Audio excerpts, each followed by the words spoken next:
Good afternoon, everybody. It's Wednesday, October 12th. Going to get started with the before market close video here momentarily. We'll give it another half a minute or so for people to jump on.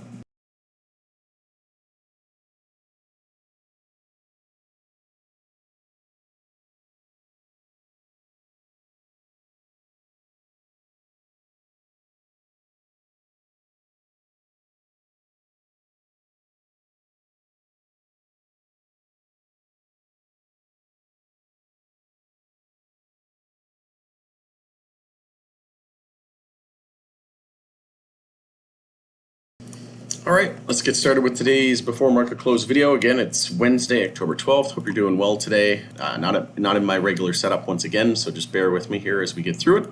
But going to get started here, we'll do a quick market update. Not too much to report here this afternoon. To end today, like I said in the chat room, the private chat room earlier, that we're kind of just waiting for markets to look for direction, right? So we're basically in limbo mode, waiting for the CPI data tomorrow. We also have the jobless claims. We also have the retail sales. So retail earnings, we're going to take a look at that tomorrow as the main driver. And then we have non-farm payrolls as well coming in on Friday. So that'll be very, very telling. But as you can see, SPY just hovering around key support there. And daily inside bar. What does a daily inside bar mean? It just means that we're within the range of yesterday. And that's the definition of going sideways, right? So when I say markets are in limbo and we're awaiting direction, that is exactly what we can expect is a tightening range, and that inside bar is exactly what we would expect. And then same thing with Bitcoin, daily inside bar within the range of yesterday. So the range to be broken here is 19,263 as resistance, supports at 18,857. Break resistance, then we break the inside bar bullish and we start the daily bounce for the first time since October 6th. So in 6 days, break support, and we continue daily consolidation. We had this daily inside bar here. So again, very similar example. We were tightening up. If we would have broke bullish, we would have had an inside bar bull break, and we would have started the daily bounce. But we broke the inside bar bearish, and then once we lost support here at 19,237, that's when we continued daily consolidation for the fourth day in 5 days, right? So that was a daily inside bar. It was actually two multiple daily inside bars. So the tighter we get, the bigger the move usually when we do fall out of that. So when we did drop, we dropped about 2.5%, not huge considering it's Bitcoin and it's very volatile, but all things considered, Bitcoin has been less volatile than the overall stock market. So we're starting to see some weakness, obviously. We're breaking down here today. Past supports, we had support there at 18,930. We broke below that. And we are looking at that critical support at 17,500 as the next level. So if we do see a negative reaction tomorrow to the CPI data, if I had to guess, I would say that it's going to be bad. I'd say we're going to have a bad reaction and that we're more than likely going to come down and potentially test that 17,500. If we don't double bottom, which I'm thinking we potentially could because of the fact that we've been forming a nice base here and we haven't been seeing very much downside. And like I said, there's a lot of buying pressure going on, a lot of different indicators. We know the fear and greed index is at an all-time low. We know that the monthly RSI, that was another indicator as well. We were getting close to, the most oversold levels. So we were the most monthly oversold in history, essentially. And we already have our monthly EMA 12 and 26 bear cross out of the way. In my opinion, I'd say there's a good chance that we double bottom. But if we don't hold 17,500, I would expect a pretty fast move down to about $15,000. And if we don't hold 15,000, then we're targeting 13,000, which is the Head and Shoulders monthly Head and Shoulders target, also lining up to 0.618.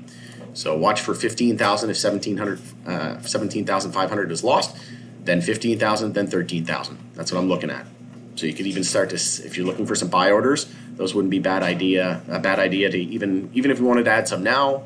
Again at 17.5, again at 15, again at 13, I think you'd be pretty good for the long term. But again, I'm not focusing on Bitcoin. I'm not focusing on Ethereum. I think the odds of risk to reward just aren't there. Could we go back to 70,000? Could we go back to 50,000? Absolutely. But there's a good chance that the altcoins are going to see a lot more upside. And in my opinion, XRP, the upside on XRP is more reward versus risk, right? So if we just do what Bitcoin and Ethereum did and hit the 0.3618, that would be a $10.75 XRP, which means from current levels, you'd be looking at about a 22x. So $1,000 investment into about $22,000. Bitcoin would have to 22x its value for us to have 22x. So again, do you really think that Bitcoin is going to 22x maybe over the next 5 to 10 years? But I highly doubt that's going to happen in the next few months, right? So if we just bring up our calculator tool, right? You have to times 22 times, we'll just, for easy math sake, we'll say $20,000. Bitcoin would have to be almost $500,000 in order for you to 22x your money, right? Whereas crypto, all XRP would have to do is just get to $10.75 for you to 22x your money from current levels. And for like me, buying down around 17 cents, 25 cents, 20 cents, low 20s, it's very easy to multiply your monies then. If we go back to the 0.3618, that's a 47x. That's $1,000 into $47,000. So I've got many thousands of dollars into XRP with an average of around 30 cents, 35 cents. So again, if my average is about 35 cents, and we go back to $10, that's a 30x, right? How many 30x's do you need to change your life, right? So personally, I'm at about 50,000, if not a little over 50,000 XRP in my bag. And I've got a ton of other altcoins, right? I have XLM as my second biggest holding. I have Algo as my third biggest holding. HBAR is my fourth biggest holding, right? So all these coins, right? I own Link, I own Quant, I own Filecoin, right? Just to name a few, Litecoin as well. So again, and I own more crypto than I do any other asset class at the moment, and that includes MJ. But again, daily inside bars on watch, and more than likely just going to tighten up. I'm not expecting a big break here with about 23 minutes left in the day. And then Bitcoin, it'll be interesting to keep an eye on Bitcoin over the next day as well, leading into tomorrow. Again, not expecting a huge move either way. I wouldn't even be surprised if SPY just kind of closed with a daily inside bar today. We get no real direction. And then Bitcoin may even have another daily inside bar into tomorrow or break bullish. I think it might break bullish because we haven't formed a daily high or low since back on October 6th. We are due for a daily bounce. So I wouldn't be surprised if we did see SPY close just kind of flat, no real direction, maybe even slightly green. And then overnight, maybe Bitcoin has a daily inside bar into the next daily candle here in 4 hours and 22 minutes. And then we could potentially break it bullish, come up, back test EMA 12 there around 19,400, 500. And then we get the CPI numbers into tomorrow. And then more than likely a bear reaction is what I'm leaning. Because as we know, we are expecting 1 to 2 potential more leg down on SPY. And again, with this .com fractal, it's lining up perfectly. Like, man, those who didn't identify this .com fractal and use it, we're at such a huge disadvantage. Look, it topped perfectly, then monthly downtrend, just like it did back in the .com days, and we even followed it pretty much perfectly here as well, and we bounced back up towards it. Here we are following it, bouncing back down, dropping back down, and then before a big bounce, right? So we're looking to see from current levels, we're looking at about another 8% of downside, which would be the previous all-time high before this COVID-19 dump. So over the next couple of weeks, it's saying the week of October 7th into October 24th, we could see the bottom being set. And then as early as the first week of November, and then that's when we start to bounce leading into those November 8th elections, and then into November 20th, which is the FOMC rate decision. Then we have another one in December as well. So by this logic, it says here that we could get a massive end of year rally and 2 favorable outcomes from the FOMC rate decisions and the midterm elections into November. And then into January and February, March, and then into May, sell in May and go away. It's looking like we could break down under 300 as low as 230s on the S&P 500. So I do believe that the next major rally in the S&P 500 and in the stock market, I think we're going to see alt season during that rally and then maybe into early part of 2023. But personally, I think that the next rally in stocks is for selling, unless it's MJ. I do think MJ can go against the grain. I mentioned early in the chat room as well that DXY is showing some strength today, confirming the daily bull flag. So if we just zoom in, daily bull flag is bullish continuation pattern. So we have the low, high. You take the fib from the low to the high. We had a brief consolidation period here on the daily time frame, meaning we lost the low of the previous daily candle. You go from the high to the low. Anything above that 0.32 fib there at 112.08 was a potential daily bull flag. Then once we broke resistance at 113.50, we confirmed it. And the target is showing 115.42 as the daily bull flag target. So this is bearish for stocks. This is bearish for crypto. Again, this is why I'm leaning into a negative reaction to that CPI numbers. I think it's going to hurt the market because we have this daily bull flag also confirming on the dollar right before those numbers coming out. So again, if you're only looking at the S&P, if you're only looking at one MJ stock or one crypto, you're at such a disadvantage, right? You got to be looking at the whole broader picture, DXY. You got to be looking at what the dollar is doing. You'll be looking at what Bitcoin's doing, Tesla breaking down again today, but again, due for a daily bounce. We have no daily resistance until 257.50. And I mentioned as well, this could be a nice day trade, swing trade. We're daily oversold, zooming out to the weekly, not yet weekly oversold, and nowhere near monthly oversold.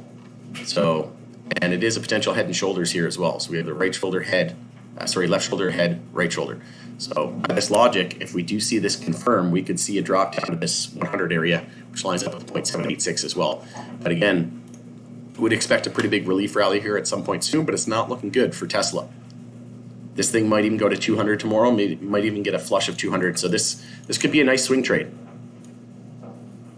And we hit 211 today. So what did I say? I said watch 200, get as close to 200 as possible, and you can set a stop below it. That's one way to play it, right? I mentioned in the Power Group private community this morning.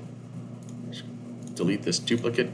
And if you're ever wondering why there's so many duplicates in the news, that's because the talking heads, the media, they keep pumping out those articles. That's just how many times they're doing their feeds, their RSS feeds. So when they pump a certain narrative, the more that they pump that out, the more they want us to panic, right? So I like seeing those duplicates in there because, if they're saying markets are more downside, and they pump that article out 5 times in a day, that means they want us to think there's more downside, and then I start to get contrarian. Then I start to think that we could go the other way, right? Because what they want the herd to believe is generally what the opposite's going to happen, right?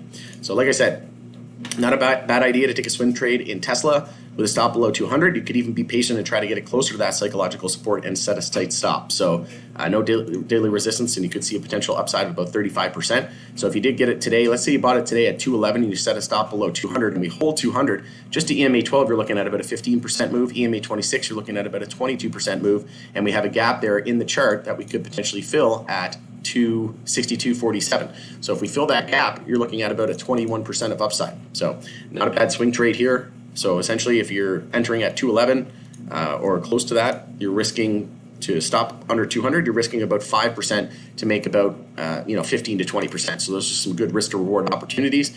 And like I said, if you're a little bit more patient, maybe you want to wait until tomorrow, where we test 200 to get a flush of 200, then you enter with a tight stop.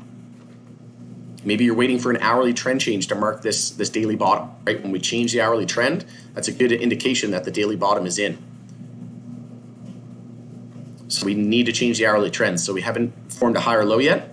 So let's say you're waiting for that hourly uptrend. That'd be another opportunity to add on an hourly higher low and then set your stop below this low. Because if we lose that, then we continue the hourly downtrend, right? The lower high and lower low pattern. But if we form this higher low and higher high, you could start to enter on the higher low and then set your stop below that low, right? So that's another way to play it as well. But look for that hourly trend change to indicate that the daily consolidation at the bottom is set. We could be lining up for an EMA 12 and 26 bull cross here as well, which is bullish. So again, would expect some hourly consolidation at some point. We're getting really close. 216.42 is the level to break. We had 216.52, so 10 pennies away. If we break 216.42, hourly consolidation is underway. We look for a higher low compared to 211.57, and then we look for that higher low and higher high. You could even enter on the higher high confirming. It all depends how much capital you're going to throw at it and how much risk you're willing to tolerate. In terms of the bear and bulls on today's list, we have RUM, MVMD, and IMV leading the decline today on the bull list. Not surprising, we have CWeb just absolutely crushing it today. WNW and FUBO. AB&B also another stock that I'm really looking forward to adding in the bear market. Just passed the $10,000 earnings mark in my 7th week on Airbnb. It's been an absolute blast and absolutely on fire ever since I hit Superhost status there a week ago. Place is just popping. It's got I got 100% occupancy rate, meaning that it's booked every single night, right? So, and it's not even that busy time of the year. So wait until May through August arrive, right? May through September, really. Those are the killer months. But like I said, 100% occupancy rate so far in October, and I've got, I think, 85% occupancy rate so far for November. So it's looking real good. But yeah, super bullish on this stock. Obviously, CWeb pumping today because of the partnership with MLB, the official CBD company of the Major League Baseball League. So huge move just since, let's take a look here on the daily time frame. So since September 23rd, we're up 83%. So about almost 100% move there in a little over a week. So congrats to the bulls. In terms of Canadian MJ today, we have TGOD, DB, and Labs leading the bear list, and on the bull list we have NOVC, IMCC, and Tilray. I added Tilray to my long-term position yesterday, and Tilray's still in a daily uptrend. We held key support there at 283. We had 284 today, 283. So we have a double bottom, perfect double bottom so far, and daily uptrend was still intact with a higher low compared to that in a double bottom. So if we do lose 283 from here, it's no longer a double bottom, and we're no longer in a daily uptrend. So Tilray gave the whole move back. It's exactly what I said. What happened is because that news came out with Biden pardons came out late on on Thursday. I said watch for a potential gap up on Friday. We got the gap up, and then I said because we had absolutely no support, wouldn't be surprised if we pull back to 350, 325. That day we pulled back to 313, and then we just continued, right? We closed near the low. The rest of the market started to flip bearish, and a lot of our MJ names were bearish as well, leading into a long weekend here in Canada.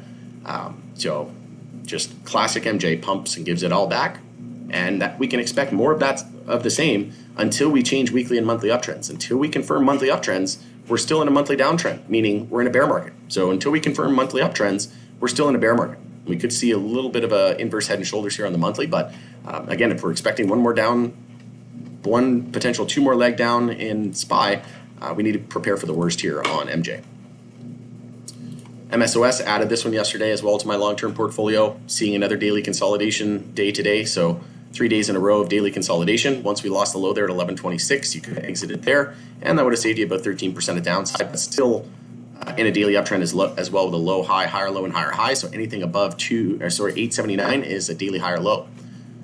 So we still got a ton of room from the low of the day today. We still got about 10% to form this daily higher low. So we're favoring a type of equilibrium now and tightening range, right? So we can see something like that. In terms of the bull and bears today on the US side, we have KHRN, BAMM, and FLGC on the decline. On the bull, again, CWEB, IAN, and CXXI. Checking in on the group here, not seeing any ticker requests at the moment, nothing major to report in terms of news. All right, going to end it there. Short and sweet update today. We had 15-minute uptrends confirming on Ethereum, on Bitcoin, trying to see follow through. In terms of SPY, just take one more quick look before we end it. Yep, still a daily inside bar and tightening range. So we're still just ranging out and tightening out. More than likely going to see a daily inside bar again tomorrow with only about just over 11 minutes left.